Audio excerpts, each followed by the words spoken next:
السلام علیکم دوستو، ویڈیو دیکھنے سے پہلے ہمارے اس چینل کو سبسکرائب کر لیں، نیچے موجود بیل آئیکن کو ضرور کلک کر لیں تاکہ ہمارے آنے والی تمام ویڈیو آپ کو بروقت مل سکیں۔ ملک شاور اس قدر الجھا ہوا تھا وہ محسوس ہی نہ کر سکا کہ وہ اس وقت دمشق کے عالی شان محل میں موجود ہے۔ وہ اپنے خیال میں مگن سر جھکائے گاڑی سے نیچے اترا۔ وہ چند سیڑھیاں عبور کرنے کے بعد راہداری میں جا پہنچا۔ غلام اس کی رہنمائی کے لیے اس کے آگے آگے چل رہا تھا۔ ایک دروازے کے سامنے رک کر غلام نے ملک شاور کو مخاطب کرتے ہوئے کہا، معزز مہمان، با ادب، با ملاحظہ، ہوشیار، آپ سلطان معظم کی خدمت میں پیش ہونے کی سعادت حاصل کر رہے ہیں۔ میں سلطان عالی مقام سے بازیابی کی اجازت حاصل کر کے آتا ہوں۔ غلام اجازت لینے کے لیے اندر چلا گیا۔ ملک شاور دمشق کے کسر شاہی کا جائزہ لینے لگا، جو کسی بھی طرح مصر کے کسر شاہی سے کم نہ تھا۔ ملک شاور ابھی محل کا جائزہ لے ہی رہا تھا، غلام آن پہنچا۔ محترم مہمان، آپ کی خوش بختی ہے، سلطان دمشق نے آپ کو بازیابی کی اجازت بخشی ہے۔ ملک شاور غلام کے ہمراہ آگے بڑھا۔ اس کی دل کی دھڑکن عروج پر تھی۔ نہ معلوم سلطان کا رویہ کیا ہو، اگر اس نے تعاون کرنے سے انکار کر دیا تب کیا ہوگا۔ وہ اب تک کئی دروازے عبور کرتے ہوئے خاصا فاصلہ طے کر چکا تھا۔ اس کے حلق میں کانٹے چبھ رہے تھے۔ بلاخر غلام نے ایک دیر زیب پردہ ہٹاتے ہوئے سرگوشی کے عالم میں کہا، با ادب، با ملاحظہ، ہوشیار، آپ سلطان نور الدین زنگی شہنشاہوں کے شہنشاہ کے حضور پیش ہیں۔ ملک شاور نے ڈرتے ڈرتے نظریں اٹھا کر دیکھا۔ ایک درمیانی عمر کا حامل شخص جس کی داڑھی میں کچھ سفید بات چمک رہے تھے، بڑے دبدبے کے ساتھ تخت پر براجمان تھا۔ ملک شاور نے ایسا رعب اور دبدبہ پہلے کبھی نہ دیکھا تھا، لہذا اس کا مرعوب ہونا ایک فطری عمل تھا۔ سلطان نے لاپرواہی سے کہا، ملک شاور اپنا مدعا بیان کرے۔ ملک شاور نے چور اکھیوں سے ادھر ادھر دیکھا۔ اس نے امیر نجم الدین کو کہیں نہ پایا، اگرچہ امیر برغش اور امیر شیرکو وہاں موجود تھے۔ ملک شاور نے اگرچہ اسدالدین شیرکو کا نام سن رکھا تھا، لیکن وہ اس سے پہچاننے سے قاصر تھا۔ ملک شاور نے مؤدب انداز میں اپنا مدعا بیان کرنے کا آغاز کرتے ہوئے کہا، سلطان معظم، میں نے محض چند ماہ قبل ہی مصر کے اعظم کا عہدہ سنبھالا تھا، لیکن شاہی محلات کا داروغہ زرغام نے میرے خلاف بغاوت برپا کر دی۔ اسے یروشلم کے بادشاہ ایمرک کی تعاون حاصل تھا، لہذا میرے پاس سلطان علی مقام کے دربار میں حاضر ہونے کے علاوہ کوئی جائے پناہ نہ تھی۔ سلطان نے استفسار کیا، ملک شاور نے دربار دمشق سے کیا امیدیں وابستہ کر رکھی ہیں؟ ملک شاور نے عاجزی اور انکساری کا سہارا لیتے ہوئے عرض کیا، سلطان علی مقام، زرغام نہ صرف باغی ہے بلکہ ظالم بھی ہے، اس نے ظلم کا بازار گرم کر رکھا ہے۔ سلطان معظم مجھ مظلوم کی مدد فرمائیں۔ سلطان نے دانشمندانہ جواب دیتے ہوئے کہا، سلطنت مصر کے کاروبار سلطنت میں شاہ یروشلم کی دخل اندازی مسلم ہے، اور تم اسے اخراج پیش کرتے ہو۔ ان حالات میں دمشق تمہارے اندرونی معاملات میں کیوں دخل اندازی کرے؟ ملک شاور نے معاملات کو اپنے حق میں ڈالنے کے لیے ایک نئی تدبیر کا سہارا لیا۔ اگر سلطان دمشق میرے ساتھ تعاون پر آمادہ نہ ہوئے تو مصر مکمل طور پر عیسائیوں کے تسلط میں چلا جائے گا۔ سلطان نے ملک شاور کو تیکھی نظروں سے گھورتے ہوئے کہا، اگر ہم تمہاری مدد کے لیے لشکر کو پیش قدمی کا حکم دیتے ہیں تب کیا ہوگا؟ ملک شاور نے بڑی خندہ پیشانی کے ساتھ تجویز پیش کی، محض ذرا نوازی کی مہربانی کے عوض دمشق کے لشکر کے تمام اخراجات برداشت کروں گا۔ سلطان کے لہجے میں تلخی در آئی۔ اس نے کہا، ملک شاور، ہم تمہیں فہم و فراست کو شک کی نظر سے دیکھتے ہیں۔ تم نے اس حقیقت کا ادراک ہی نہیں کیا، دمشق سے مصر کے لیے روانہ ہونے والا لشکر رستے میں شاہ یروشلم کے لشکر سے بھی مارکا آرا ہو سکتا ہے۔ ان حالات میں ہمیں تمہارے دشمن زرغام سے دو ہاتھ کرنے سے قبل غالباً شاہ یروشلم سے دو ہاتھ کرنا پڑیں گے۔ ملک شاور نے سلطان کی بات کی تائید کرتے ہوئے کہا، سلطان علی مقام کا فرمان عین درست ہے، اور یہ خدشہ بھی موجود ہے، شاہ یروشلم کو میرا دوبارہ اعظم کے عہدے پر فائز ہونا ناگوار گزرے۔ سلطان نے ملک شاور کی بات کی جانب کوئی توجہ نہ دی اور سلسلہ کلام کو آگے بڑھاتے ہوئے اپنے خدشے کا اظہار کرتے ہوئے کہا، یہ خدشہ بھی موجود ہے شاہی یروشلم سے ہماری جنگ ایک ہولناک اور بڑی صلیبی جنگ میں بدل جائے، کیونکہ تمام تر یورپ یروشلم پر ایمرک کا تسلط کا حامی ہے۔ ملک شاور نے سلطان کے اس خدشے کی بھی تائید کرتے ہوئے کہا، سلطان علی مقام کا یہ خدشہ بھی بجا ہے۔ میں یہ بھی واضح ہے کہ امیر عماد الدین زنگی کے دور اقتدار کے دوران شاہی یروشلم بیلڈوین سوم تھا، جبکہ 1143 میں ایمرک شاہی یروشلم بن گیا تھا۔ سلطان نے اپنے لہجے میں دھیما پن سموتے ہوئے کہا، ملک شاور، اگر ان حالات میں ہم تمہارے ساتھ اپنا لشکر روانہ کرتے ہیں تب ہمیں اس سے کیا فائدہ ہوگا؟ کیا تم نے اس امر پر غور کیا ہے؟ ملک شاور بڑی سرت کے ساتھ گویا ہوا، سلطان علی مقام، میں نے اپنی پوری بات آپ کے گوش گزار نہیں کی۔ میرے دوبارہ اقتدار میں آنے کی صورت میں مصر کی مجموعی آمدنی کا 1/3 حصہ، بعض حوالوں سے 3/4 حصہ سالانہ بطور اخراجات سلطنت دمشق کو پیش کروں گا، اور میں اس کی بروقت ادائیگی کی ذمہ داری قبول کرتا ہوں۔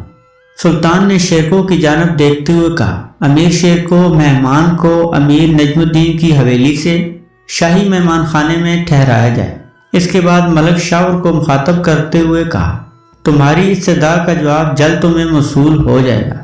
اس کے بعد سلطان کے حکم پر دربار برخاست کر دیا گیا۔ قاہرہ میں یہ افواہ کافی عرصے سے گشت کر رہی تھی۔ ملک شاور اپنے بیٹوں سمیت دمشق کی جانب راہ فرار اختیار کرنے میں کامیاب ہو گیا، اور وقت دور نہیں جب سلطان نور الدین زنگی سلطان دمشق اپنے 2 بیٹوں سمیت ایک لشکر جرار کے ساتھ قاہرہ کی جانب پیش قدمی کرے گا۔ لہذا یہ افواہ زرغام کے مخالف امراء کے حق میں بہتر ثابت ہوئی، اور انہیں کسی حد تک اپنی جان بچانے میں معاون ثابت ہوئی۔ جن امراء اور اراکین سلطنت نے ملک شاور کی حمایت کی تھی، ان میں اکثر کو گروہ برقیہ نے ہلاک کر دیا تھا۔ جو ہلاکت سے بچ گئے وہ اس افواہ سے مستفید ہوئے اپنی جان بچانے میں کامیاب ہو گئے۔ امیر سعید الصحداء ان امراء کے گروہ میں شامل تھے جو کھل کر ملک شاور کے حامی تھے۔ زرغام نے اس فہرست میں ان کا نام چوٹی پر رکھا ہوا تھا، جن کو اس نے موت کے گھاٹ اتارنا تھا۔ ملک شاور کی واپسی کے خدشے کی تلوار زرغام کے سر پر لٹک رہی تھی، تو سعید الصحداء اور ان جیسے دیگر امراء جو شاور کے حامی تھے، ان کی ہلاکت یقینی تھی۔ زرغام نے اپنے مخالف امراء کو چکمہ دیا تھا۔ ان کی مخالفت اور دشمنی محض ملک شاور ہی تک محدود نہ تھی، اور وہ رائے فرار اختیار کر چکا تھا، لہذا اب اس کی کسی کے ساتھ مخالفت اور دشمنی نہیں ہے۔ وہ منافقت کا لبادہ اوڑھے اپنے مخالف امراء کے ساتھ اپنے حامی امراء سے بہتر سلوک روایہ رکھے ہوئے تھا، لہذا اکثر نیک فطرت امراء اس کی چال میں آ گئے۔ انہوں نے قاہرہ سے رائے فرار اختیار کرنے کی قطعاً کوشش نہ کی، جبکہ زیرک اور دانش مند امراء ملک شاور کی معزولی کی فوراً بعد ہی قاہرہ کو خیر بات کہہ چکے تھے۔ سعید الصحداء بھی ان امراء میں شامل تھا جو زرغام کے جانسے و منافقت کا شکار ہوئے تھے۔ اس نے بھی زرغام کی چکنی چپڑی باتوں پر اعتماد کرتے ہوئے دارالوزارت کے روزانہ چکر لگانے کا آغاز کر دیا، تاکہ زرغام کی ہمدردی حاصل کر سکے اور اس کے اعتماد کو بحال کر سکے۔ ملک شاور کو عازم دمشق ہونے کی افواہ آہستہ آہستہ دم توڑ رہی تھی، اور کچھ تاجروں نے اس امر کی تصدیق کی۔ دمشق کے بازاروں میں چہل قدمی کرنے والے 2 نوجوانوں سلطان نور الدین زنگی کے بیٹے نہیں بلکہ امیر زادے ہیں۔ اس تصدیق کے بعد زرغام ملک شاور کے خطرے سے بے نیاز ہو گیا، اور اس نے اس کو مردہ تصور کرتے ہوئے اس کے خطرے سے نجات حاصل کر لی۔ مصر کے وزراء جو در حقیقت وہاں کے متعلق حنان حکمران کے طور پر روبہ عمل تھے، اور وہ اس حقیقت سے بخوبی واقف تھے، سلطان دمشق اور شاہی یروشلم ایمرک دونوں ہی مصر کے ساتھ اپنا اثر رسوخ بڑھانے کے متمنی ہیں، لہذا مصر کا ہر وزیر کا یہ وتیرہ تھا، وہ یروشلم اور دمشق سے مدد کی درخواست کرنے کا فریضہ تصور کرتے تھے، اور یہ مدد فوجی اور غیر فوجی دونوں اقسام پر مشتمل ہوتی تھی۔ وہ اپنا الو سیدھا کرنے کے بعد طوطا چشمی پر اتر آتے تھے۔ اس مرتبہ بھی کچھ ایسی صورتحال منظر عام پر آئی تھی۔ مصر کا موجودہ اعظم نے ملک شاور پر دھاوا بولنے کے لیے نہ صرف اپنے گروہ برقیہ سے مدد حاصل کی تھی، بلکہ اسے شاہی یروشلم ایمرک کی بھی پشت پناہی حاصل تھی۔ شاہ ایمرک اب اپنی پشت پناہی کی قیمت وصول کرنے کا خواہاں تھا، لہذا جب خلیفہ آزد نے وزارت کا عہدہ زرغام کو تجویز کیا، شاہ ایمرک نے اپنی پشت پناہی کی قیمت وصول کرنے کے لیے ایک سفارتی وفد زرغام کے پاس روانہ کیا۔ اس سفارتی وفد کا سربراہ ایک اہم سیاسی شخص تھا جو پادری کے روپ میں وفد کی سربراہی کر رہا تھا۔ اس سفارتی وفد نے ایک گرجا گھر کو اپنا مسکن بنایا۔ یہ وفد مصر کی فوجی طاقت کا بھی اندازہ لگانا چاہتا تھا۔ یروشلم کے سفارتی وفد نے اپنی تحقیق کا آغاز کیا اور اس تحقیق کے نتیجے میں ان پر یہ انکشاف ہوا کہ زرغام کی وزارت عظمیٰ کے تحت مصر کے حالات ناگفتہ بے ہیں۔ پرانے وزراء اور عمراء یا تو ہلاک ہو گئے ہیں یا پھر زیر زمین چلے گئے ہیں اور زرغام کی رسائی سے باہر ہیں۔ وزیر اعظم زرغام اس قدر خود غرض اور فرعون صفت بن گیا ہے، کسی کو خاطر میں ہی نہیں لاتا۔ عمرائے برقیہ نے اقتدار پر مکمل تسلط قائم کر رکھا ہے، دیگر ممالک سے اپنے معاہدوں کا پاس بھی نہیں کرتے۔ ان حالات میں انہیں اپنے اخراج کی وصولی بھی مشکل نظر آتی تھی، لیکن یہ وفد زرغام کے ساتھ مذاکرات کیے بغیر واپس نہیں جا سکتا تھا۔ ایک شام یروشلم کا یہ 3 رکنی سفارتی وفد دارالوزارت جا پہنچا۔ وزیر اعظم زرغام اپنے عمرائے برقیہ کے ساتھ صلاح مشورے میں مصروف تھا۔ اس نے سفارتی وفد کو انتظار کرنے کے لیے کہا، ماہ بعد دوبارہ اپنی مشاورت میں مصروف ہو گیا۔ اس کی مشاورت اس قدر طویل ہو گئی، سفارتی وفد کو ایک مرتبہ پھر اپنی آمد کی یقین دہانی کروانی پڑی۔ زرغام نے اس یاد دہانی کو اپنی توہین تصور کرتے ہوئے کہا۔ سفارتی وفد کو یہ پیغام بھجوایا کہ وزیر اعظم اپنے عمرہ کے ساتھ اہم مشاورت میں مصروف ہے، لہذا آج ملاقات کا کوئی امکان نہیں ہے۔ سفارتی وفد کو مہمان خانے میں قیام کرنے کی نوید بھی سنائی گئی، لیکن سفارتی وفد نے اس نوید سے فائدہ نہ اٹھایا اور اس گرجا گھر واپس چلے گئے جہاں پر وہ پہلے ہی مقیم تھے۔ دارالوزارت سے روانہ ہوتے وقت انہوں نے دربان کو مطلع کر دیا، ہم دونوں گرجا گھر میں مقیم ہیں، جب وزیر اعظم فارغ ہو تو ہمیں وہاں سے بلوا لیں۔ یروشلم کے سفارتی وفد کو قاہرہ مقیم ہوئے 1 ہفتے سے زائد وقت گزر چکا۔ اس دوران نہ ہی دارالوزارت سے انہیں طلب کیا گیا اور نہ ہی انہیں بذات خود دارالوزارت جانے کی کاوش کی۔ زرغام اپنی تصوراتی طاقت کے نشے میں چور تھا۔ اس نے شاہ یروشلم کو اخراج اخضاع کرنا بھی بند کر دیا اور مصر میں اپنے ظلم و ستم کا بازار گرم کر دیا۔ زرغام نے اپنے بھائی ناصر الدین حمام کو حکم دیا، ان تمام عمراء کی فہرست مرتب کر کے پیش کی جائے جو ملک شاور کے اقتدار میں اس کے حامی اور مددگار تھے۔ ناصر الدین نے ڈرتے ڈرتے عرض کیا، وزارت مآب نے وزارت عظمیٰ کا عہدہ سنبھالنے کے بعد فتوی کو امر کی ایک فہرست فراہم کی تھی، اسے بحفاظت رکھا جائے اور عند طلب پیش کیا جائے۔ زرغام نے تیش کے عالم میں کہا، ہاں وہی فہرست لاؤ، کدھر ہے؟ ہمیں وہی فہرست درکار ہے۔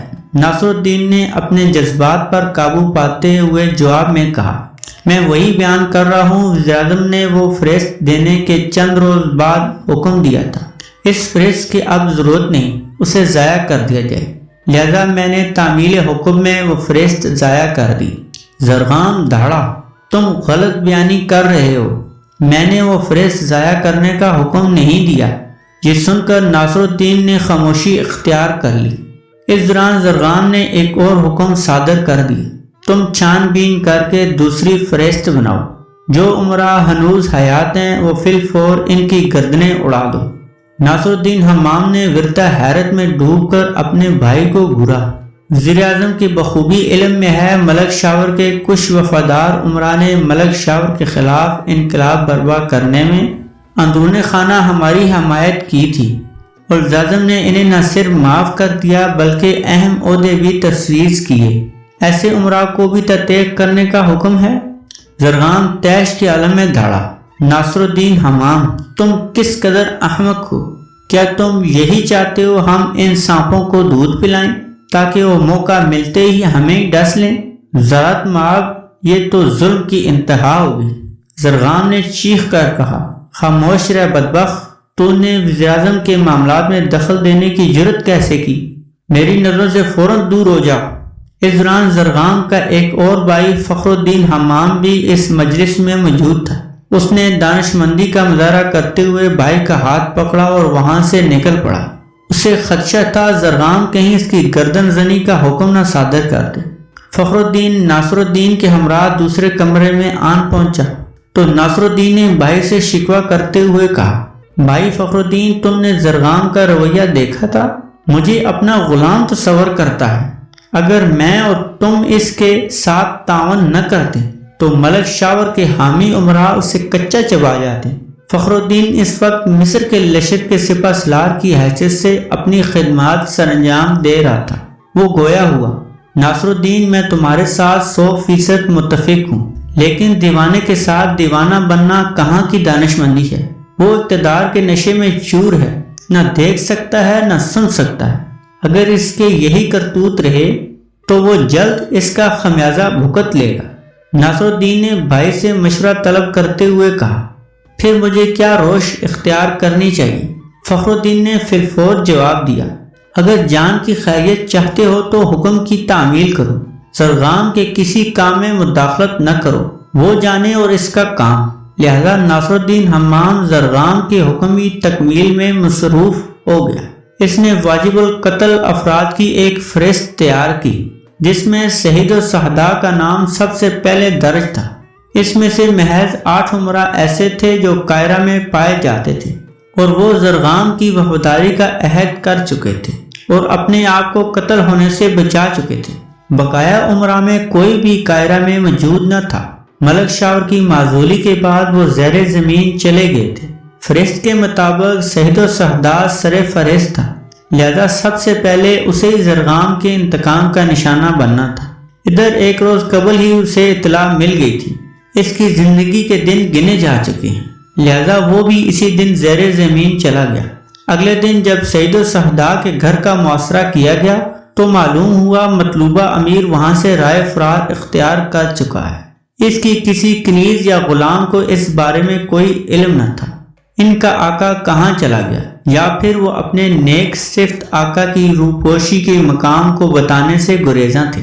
ناصر الدین حمام نے 50 سواروں کی میت میں شہید و شہداء کی حویلی پر دعویٰ بول دیا تھا، لیکن مسلسل 4 گھنٹوں کی چھان بین کے باوجود بھی وہ شہید و شہداء کو ڈھونڈ نکالنے میں ناکام رہے تھے۔